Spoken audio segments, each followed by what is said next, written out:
महत्त्वाची बातमी राज्यातील शेतकऱ्यांच्या खात्यात उद्या 4,000 रुपये जमा होणार आहेत। पीएम किसान सन्मान आणि नमो शेतकरी महासन्मान निधीचे हे पैसे जमा होतील।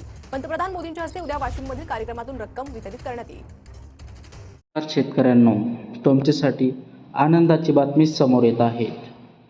पीएम किसान योजनेचा 23वा हप्ता व नमो शेतकरी योजनेचा 9वा हप्त्याची सविस्तर माहिती आणि मार्गदर्शन या व्हिडिओमध्ये आपण पाहणार आहोत।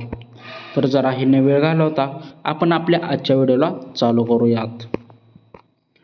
त्याआधी असं बघू की आगामी हप्त्याचे सविस्तर माहिती म्हणजेच केंद्र आणि राज्य सरकारच्या वतीने शेतकऱ्यांच्या खात्यात नेमके किती पैसे जमा होणार आहेत याबद्दल सविस्तर आढावा घेतला आहे।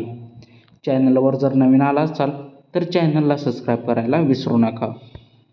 तर आता आपण पाहू आधी कोणकोणते हप्ते आणि कोणकोणत्या शेतकऱ्यांना भेटणार आहेत आणि ते पैसे कधी आणि कसे मिळणार आहेत। तर सर्वात आधी पीएम किसान योजनेचा हप्ता।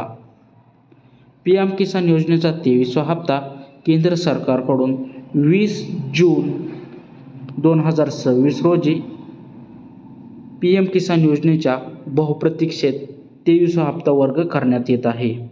यामध्ये पात्र शेतकऱ्यांना थेट 2,000 रुपये एवढा लाभ भेटणार आहेत। त्यामुळे तुम्ही तुमचे बँक खाते लवकर जाऊन चेक करा। आणि त्यानंतर दुसरा हप्ता म्हणजे नमो शेतकरी योजनेचा।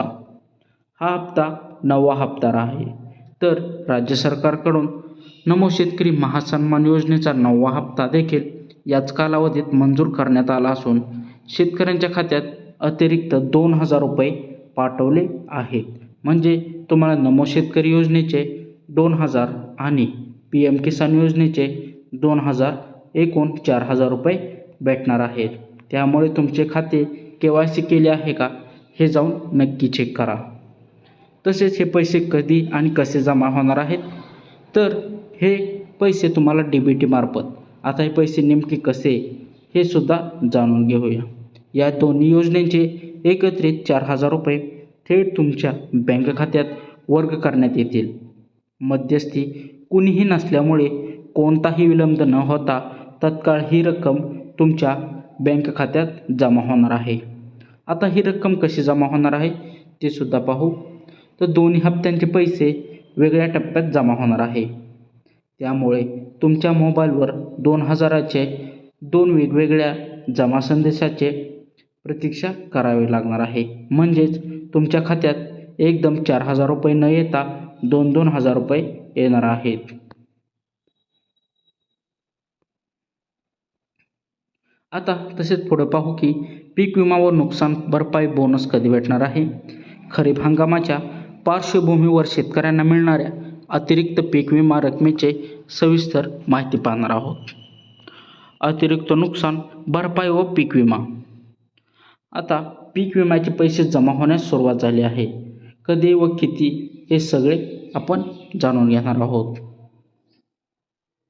मागील हंगामात झालेल्या अवकाळी पाऊस आणि अतिवृष्टीमुळे झालेल्या नुकसानीचे शासनाने पंचनामे पूर्ण केले आहेत। यासाठी अधिकृत शासन निर्णय JR प्रसिद्ध झाला असून अनेक जिल्ह्यांमध्ये शेतकऱ्यांना 10,000 रुपये ते 17,000 व कमाल 20,000 रुपयेपर्यंतची विम्याची रक्कम खात्यास मिळण्यास सुरुवात झाली आहे। त्यामुळे तुमचे खाते KYC केले आहे का नक्की पहा।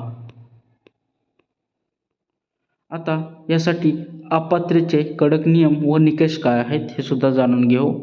शासनाकडून जाहीर करण्यात आलेल्या नवीन नियमांमुळे अनेक शेतकऱ्यांची नावे बाद का झाली त्याचे सविस्तर विश्लेषण पाहून घेऊ। म्हणजे तुम्हाला कळेल की आपण या निकषांमध्ये आहे का नाही।